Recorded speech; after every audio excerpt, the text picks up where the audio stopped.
Labor Day weekend in Farmington, New Mexico. For over 20 years, dancers have moved to the drummer's beat, celebrating the annual Totah Festival.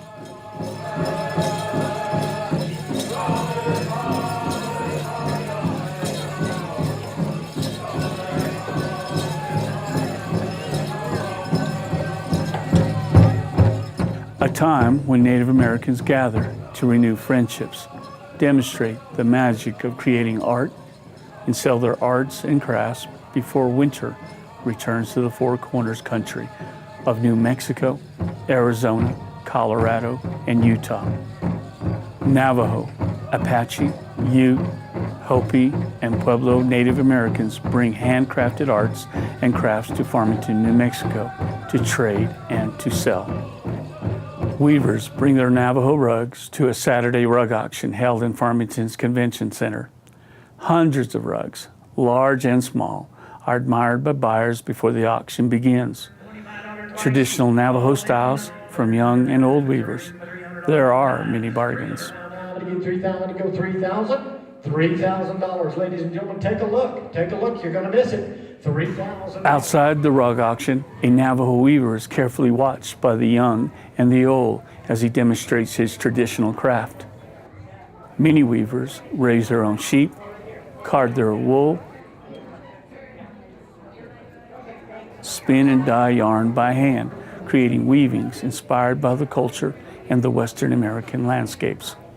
Design for myself, I get inspired as an artist. A lot of my inspiration comes from the stories that I've been told by my grandparents and then also my mom, and how the creation story has been a part of my life. So I get inspired with those stories, and then sometimes I see also landscapes. And then like the piece that you see behind you is titled Guardians. These are all the guardians that are going to appear on my canvas. This is the North Star. This is the bighorn sheep. This is the dragonfly. And they each guard the entrance of sand paintings. Our traditional textiles that were utilitarian, a lot of them were bold and striped patterns, and so sometimes I have the inspiration of doing an older type of weavings, just maybe to honor, to dedicate that back to maybe like the way my grandmother used to weave. She used to do a lot of zigzag patterns, but her story with that was, that was the lightning pattern. And then she would pair two zigzags together because she would, she would honor the male and the female lightnings together. And so, Santa Fe artist Armando Pena is inspired by the strength of the American Indian people who live in harmony within the harsh and unforgiving southwestern environment. An event like Totah is an opportunity to bring all of that together, where people have the opportunity to see a vast variety of different medias and subject matter and crafts and so forth in one location, where if it didn't happen, you would have to go out and try to find it, And this is so different than if you were going to a trading post or to a commercial art gallery, whatever. It's just you're down on a one-to-one with the artist, and they try to bring the very best. Each one of these pots, they're all different. Nothing ever comes out the same, It's like, that's one thing I've noticed, is that they're all, I tried to do like a copy one. Somebody said, I want a pot just like that. It never comes out. A lot of the designs are just the nature that is around there. There's like, basic geometric, there's a lot of butterflies. There's like, some livestock which they use for ceremonies. Sometimes I do see a design that is, unique, different, and I kind of say, wow, I like that, the way that looks. Well, I don't want to take their design, so I go and make it my own. I'm Clara Gachapin. I'm from the Pueblo of Jemez, called Walatoa. That's another name for Jemez in our Toa language. And this here is my work. I have my mom, who was my mentor, who passed away when she was 96 years old. I have this pattern here called the miniature butterfly, and this is my style of work. I have a little bit in almost all of my pottery, and sometimes I would do the whole pot in this style. I do yebiche paintings because I was initiated when I was very small through yebiche dance. My dad was a dancer. I myself, I am a dancer. So this one is just like here, the yebiche dancers, the yay dancer, and this is the grandpa here, the yebiche. And then I just visualize them like they're coming out of the new horizon, new day coming out.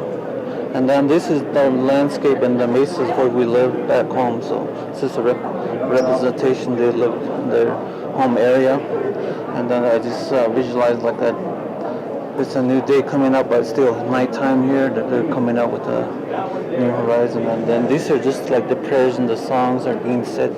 It's wandering around. So, and then this is a representation of female dancers. Jewelry has always played an important role in Native American ceremonial life.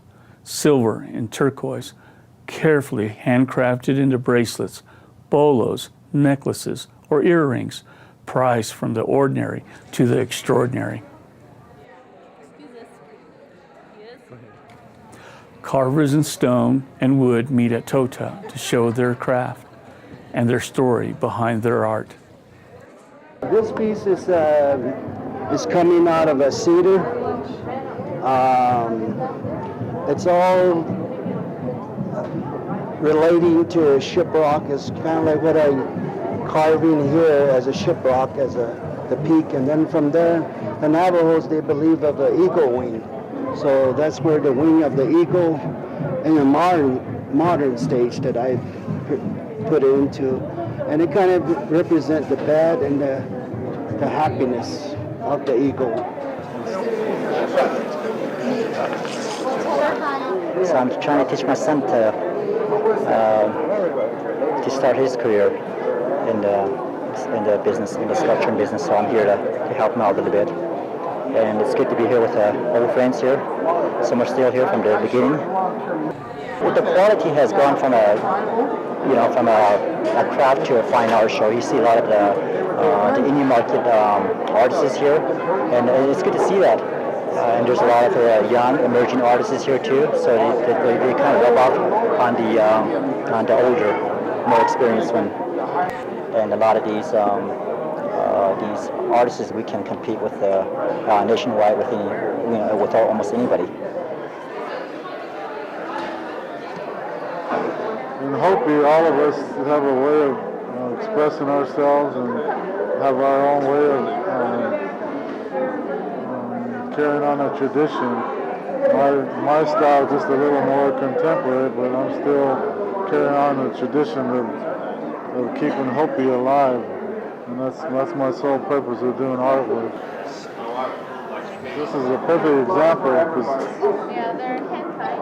because this is a butterfly drill, and I just finished this morning, and I titled it Tsutsumavee Butterfly Drill, because Tsutsumavee is the village where I come from, and what that means is on the hill where flowers are growing. So where there's flowers, there's butterflies, and the butterflies they're real significant to us Hopis because they help pollinate the corn as well as other insects do. And when the corn is happy, it makes us happy. We only get to eat. Totah visitors meet many artists and craftsmen, find it hard to choose between weavings, pottery, paintings, carvings, and so much more. We hope you will join in the Totah Festival Labor Day weekend, Farmington, New Mexico.